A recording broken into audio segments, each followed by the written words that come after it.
Welcome back to another TERA Plays TERA video. So today's video we are going to go over TERA Console's Cursed Anthros Abyss Last Stand. And the first thing you gotta watch out for is red mana at the stab. If you get hit with the stab, it's going to apply a debuff the whole time. Next thing is the healer debuff. There are two options that will happen at 90%. Reduce heals by 30%, or the second one, which is increase the res cooldown by 3 times. Those will both pop up on the screen.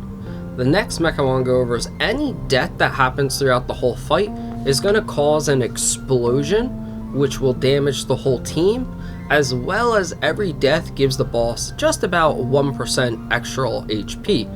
You could see in this clip as it zooms up, the boss's health went from 84 to 85%. So dying is a really serious thing. If you do want to learn all CAA mechs, go check out my CAA Normal Mode guide as well as Hard Mode guide. Cage is completely different in this version of the Last Stand. They will always spawn, and each cage you get hit with does additional ticks of damage. So as long as one person goes away, as you can see, Roar here moved far away and then backstabs it. His cage is far enough away and does not apply that extra tick, so we can survive it. That is the additional change for Cage Mech. From here, just to let you know, a lot of this fight, besides those first initial changes and things that change at 30%, there's one other change at 50%. A lot of the mechanics are the same as CAA Normal and HM. The boss has, of course, more health, more attack speed, does a lot more damage than before, but the standard mechanics like red mana, orbs, all work the same. Cage even works closely the same as hard mode. So if you are very comfortable and you don't want to watch all of this, feel free to jump ahead through the mechanics you want to know more about.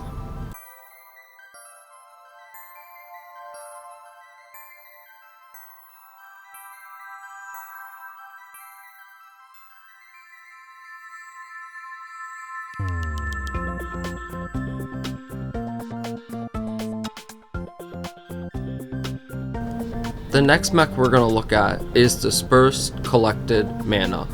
So normally healers would just cleanse this off. You'll still need to cleanse it, but now the mana draw depends on stacks you have. So if you have 1 to 2 stacks, it'll last for 10 seconds. 3 to 4 stacks, it's going to last for 15 seconds.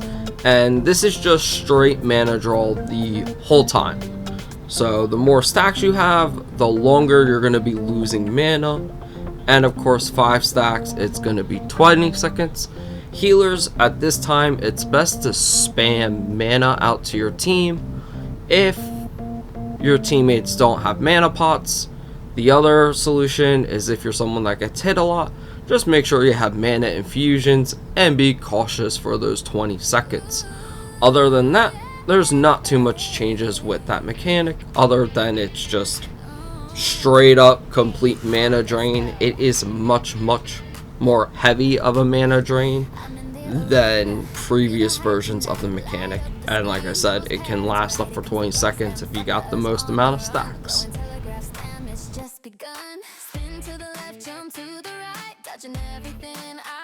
HP is golden and I won't let go.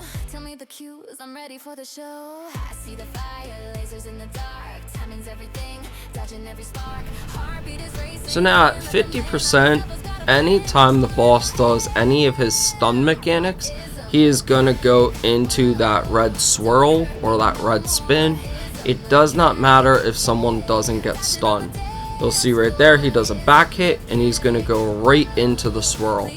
He can do that after, well, not can, he will do that after the jump stun, front hit, back hit, just back hit, and anytime he does like those normal stuns like that, where if someone's stunned where he'll do a swirl, he's always going to follow up with a red swirl, so be prepared to dodge or iframe it.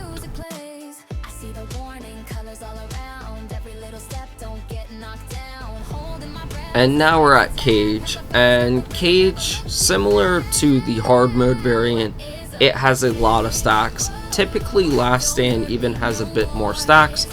Our match this round had a total of 8. I've seen it be 7 up to 9, and this is just the most unforgiving, and the fact that you really don't have a round to make a mistake or fix it.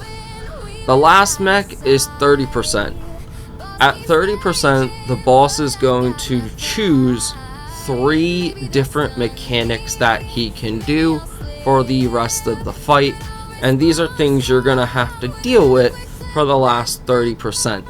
Kind of like how 90% he has the choice of doing reduce healing or longer reses. Well, here he has the choices of doing Tentacle Prison, Bondage, and or Bombs.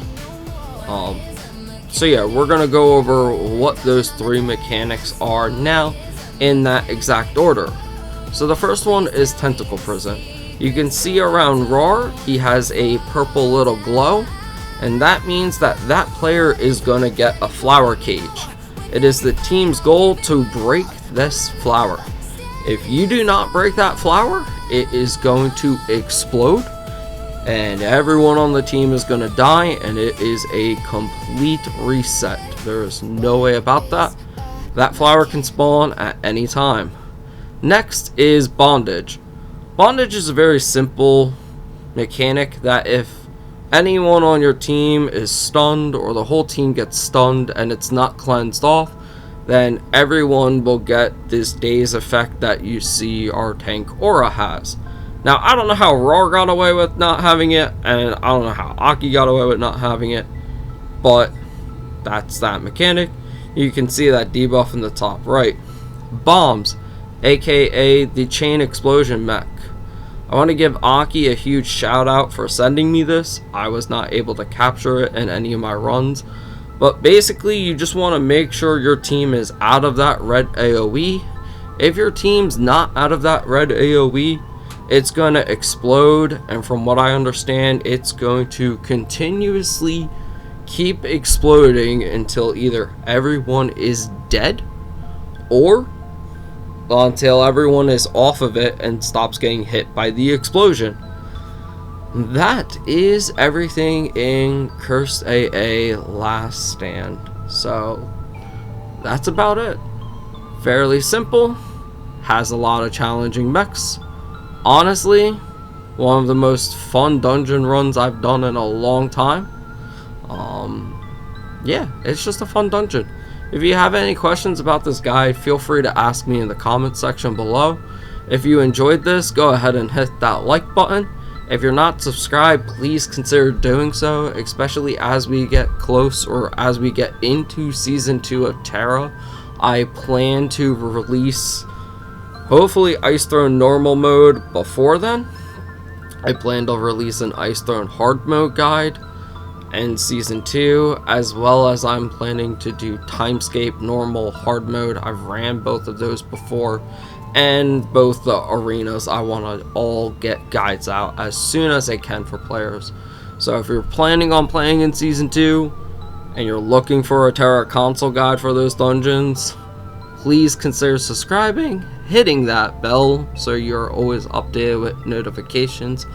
Also, all of my guides are going to be posted in the community Discord. There will be a link in this and all future and previous videos on that Discord. So go ahead and join. The developers are in there. Moderators are amazing in there. If you want an extra place of TERA and being able to communicate, join. Just be civil. That's all I ask. Don't be rude.